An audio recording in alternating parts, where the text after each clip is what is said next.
नदियाँ चले चले रे धारा, चंदा चले चले रे तारा, तुझको चलना होगा, तुझको। राहुल गांधी के कांग्रेस के फिर से अध्यक्ष बनने की जैसे ही सुगबुगाहट तेज हुई, तुरंत आरएसएस सक्रिय हो गई माहौल बनाने के लिए कि कांग्रेस परिवारवाद से बाहर नहीं निकलना चाहती। आखिर इस बहस की वजह क्या है? क्यों गांधी परिवार के सदस्यों के नाम से डर जाती है भाजपा? क्योंकि आरएसएस के लोगों ने उस वक्त नेहरू गांधी परिवार को अंग्रेजों से लड़ते देखा जब देश अपनी आज़ादी के लिए संघर्ष कर रहा था। उन्हें मालूम है जब विपरीत परिस्थितियों में नेहरू गांधी परिवार के लोग देश के लिए लड़ सकते हैं तो वे किसी भी परिस्थिति में किसी से भी लड़ने के लिए खड़े हो सकते हैं, बल्कि क्रांति का नेतृत्व भी कर सकते हैं। ये तो जनता को समझना होगा कि जो लोग भगवान राम के नाम से वोट लेते हैं वो सुबह उठते से ही विरोध के नाम पर ही सही सबसे पहला नाम राहुल गांधी का क्यों लेते हैं, क्योंकि उन्हें मालूम है जब तक देश पर मर मिटने वाले गांधी परिवार की खिलाफत कर उन्हें निकलने से रोके रखेंगे तब तक ही उनकी झूठ और फरेब की दुकान चलेगी।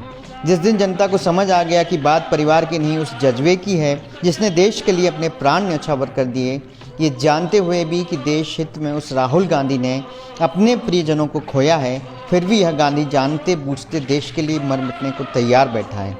ये जज्बा ही अब इस देश को संकटों से उबार सकता है।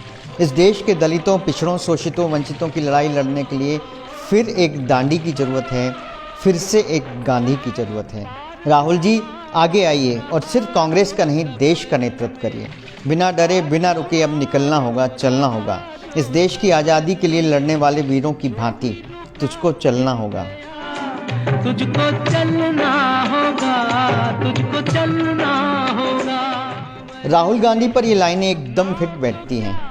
ऐ सियासत में तेरा खोया या पाया हो नहीं सकता, तेरी शर्तों पे गायब या नुमाया हो नहीं सकता। भले साजिश से गहरे दफन मुझको कर भी दो, पर मैं नेहरू हूँ, इंदिरा हूँ, राजीव हूँ। देश की मिट्टी से यूँ जुदा हो नहीं सकता। मैं सृजन का बीज हूँ, मिट्टी में जाया हो नहीं सकता। इंकलाब जिंदाबाद।